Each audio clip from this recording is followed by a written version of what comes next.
La mission comptable se banalise, elle n'est plus perçue comme un avantage concurrentiel par le client, un client qui, disons-le, la considère souvent comme une contrainte. Alors comment l'expert comptable peut-il redevenir une figure tutélaire de l'entreprise?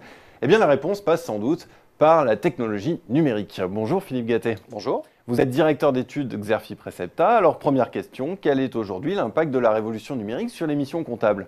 Le premier effet, c'est que les coûts de production baissent. Le numérique a en effet permis d'automatiser les missions comptables. Les nouveaux moyens de communication comme Skype facilitent aussi les échanges entre les comptables et leurs clients, mais aussi entre les collaborateurs des cabinets, et donc de gagner en souplesse et en temps pour faire autre chose.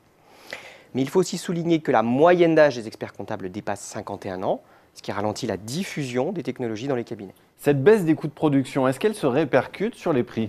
Les prix des missions comptables baissent, c'est un fait. Mais la baisse des coûts de production n'est que l'une des explications.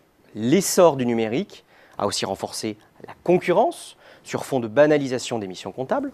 Par exemple, les devis en ligne se généralisent peu à peu. Résultat, les clients comparent, négocient et font jouer la concurrence à plein pour des services qui sont ressentis de plus en plus par les clients comme une contrainte, vous l'avez dit. Dans ce contexte, on voit émerger des offres low cost pour les TPE et les auto-entrepreneurs. Un exemple, certes extrême mais significatif, l'offre d'ECL Direct à 15 € par mois. Alors, face à cet écrasement des prix, comment restaurer de la valeur dans les missions comptables? Le numérique permet de délinéariser l'offre et de personnaliser le service. Le client peut payer à l'usage, selon ses besoins, qui forcément évoluent dans le temps, pour l'édition de fiches de paie, pour l'utilisation de tableaux de bord, pour des conseils en stratégie, etc.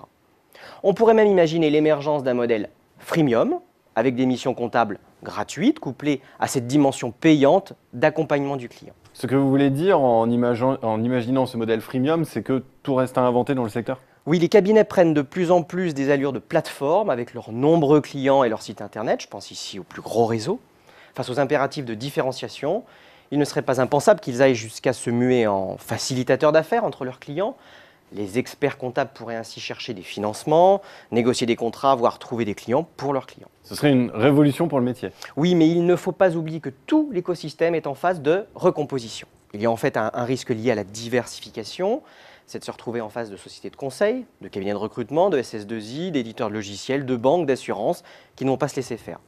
Se réinventer est donc devenu un impératif, oui, et le numérique est une composante incontournable de ce changement de cap stratégique. Philippe Gattet, merci pour cet éclairage. Merci à vous.